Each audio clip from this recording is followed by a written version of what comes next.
Good morning, students. Today I am going to explain a grammar class. It will stand only for a short period. Very few minutes you should listen for a few minutes only. Normal case, you can expect one more question from this grammar. That is infinitive and finite. Finite verb and infinitive verb. What is finite verb?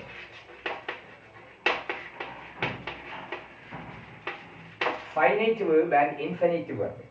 Infinite verb and finite verb. This finite verb, when there is a subject for a verb, it is called finite verb.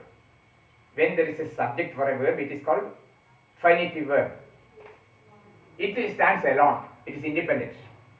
But in the case of infinitive verb, it cannot stand alone. It depends on the previous. It depends on other verb, so other subject. I will give you some example. For example, he always passes the examination. He always passes the exam. Or we can say they always succeed the exam. Or he always passes the exam.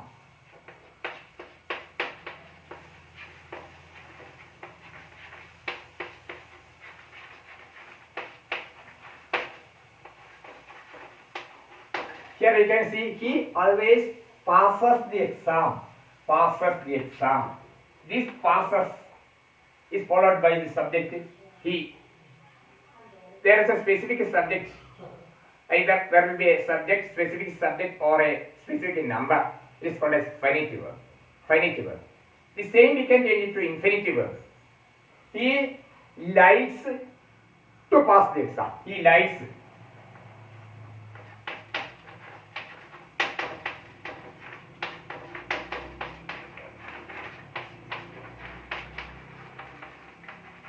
He likes to pass the exam. That is the example of this infinitive. So it cannot stand alone to pass the exam. Cannot stand alone. It is dependent on this one. Here in this case you can see that it is an independent. It can stand alone. That is finite verb and infinitive verb. I will give you more examples.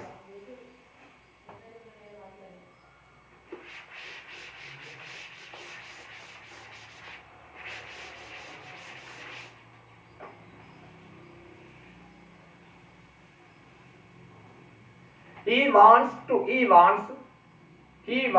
to write a letter. He wants to write a letter. That is, to is there. He wants to write a letter. First we can say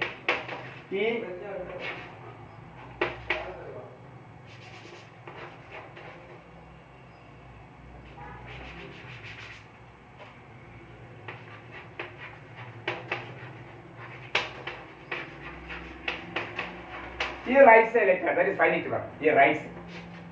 It is followed by subject he. So finite verb. He writes a letter. But we can change it into infinitive. He wants to write a letter. It is another. To write. He wants or he likes to write a letter. He likes to write a letter. He likes to write.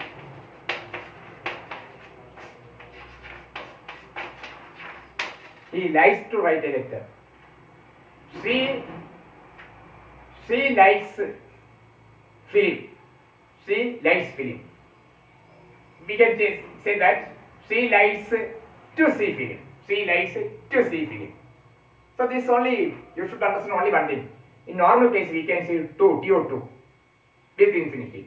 In normal case, or to is frequently used in the case of this infinitive.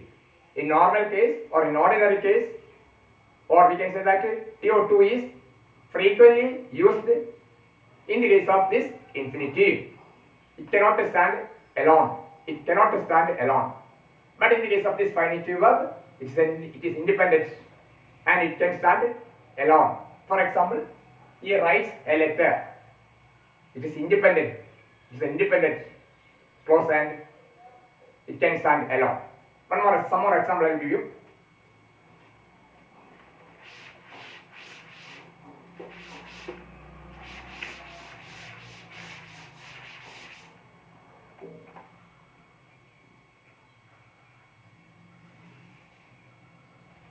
he promised to give him money.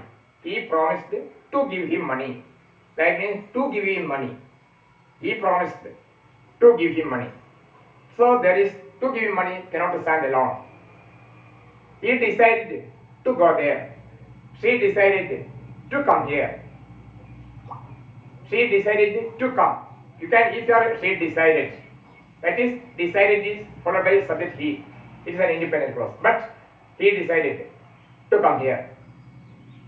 Same way, another thing that I liked to see that film. I liked is an independent clause. It can stand alone. But I liked to go there. To go there is separately. That to is there. It cannot stand alone.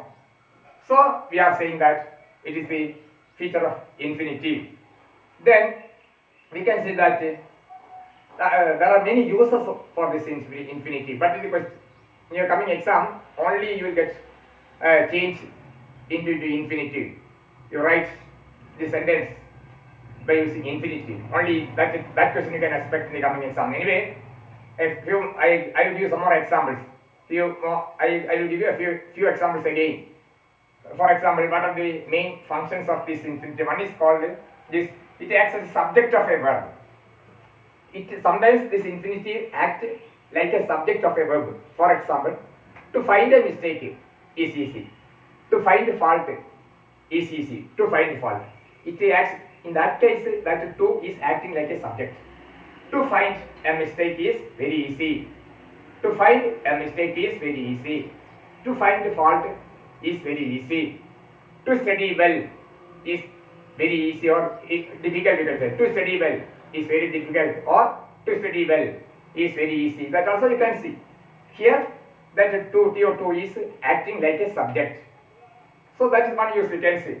Sometimes it acts as a preposition. He had no other option.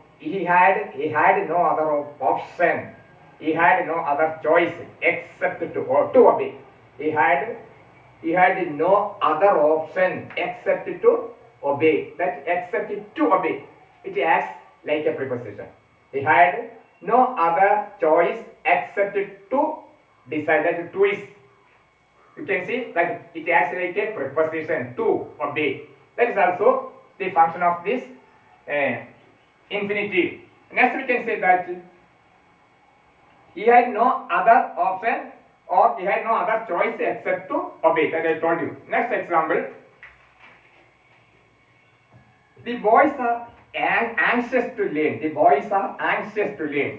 So here it acts like a adjective, anxious. It is an adjective.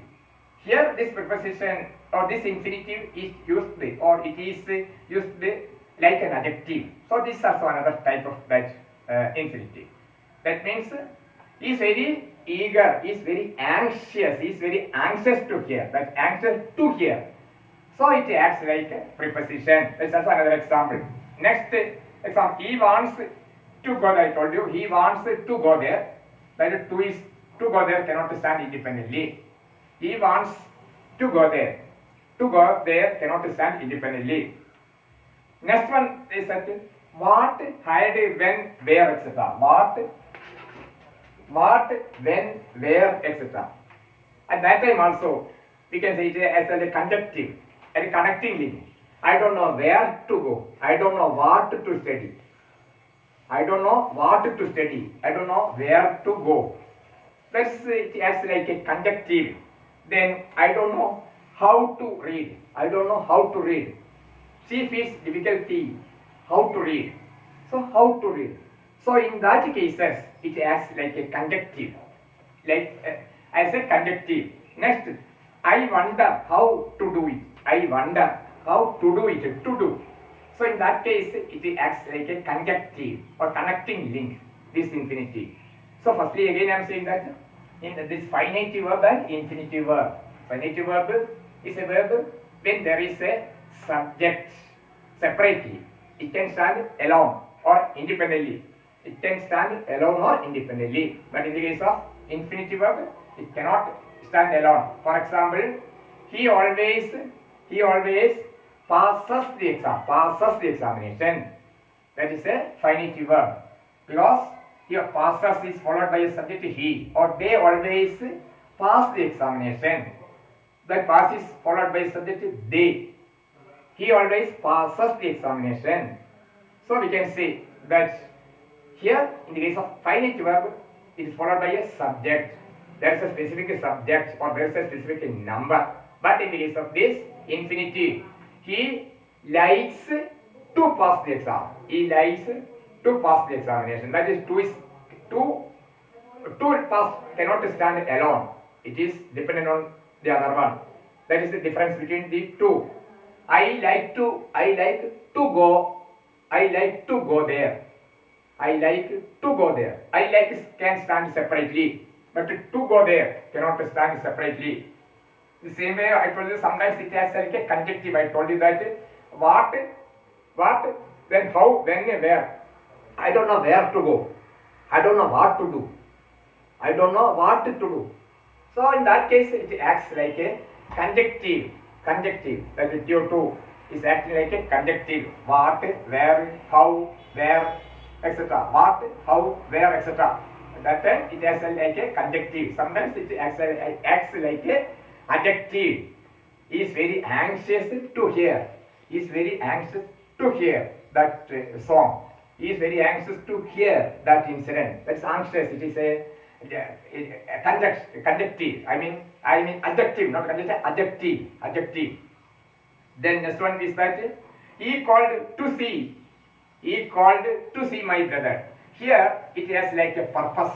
To see my brother. He called for what purpose? You get an answer. To see my brother. He called to see my brother. So sometimes it has like a purpose. For purpose.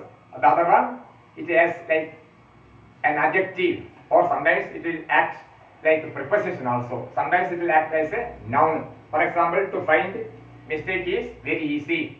To study well is very difficult. Or to get high mark is very difficult.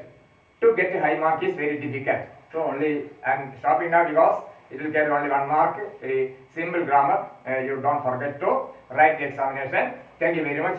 Please don't forget to subscribe. Thank you.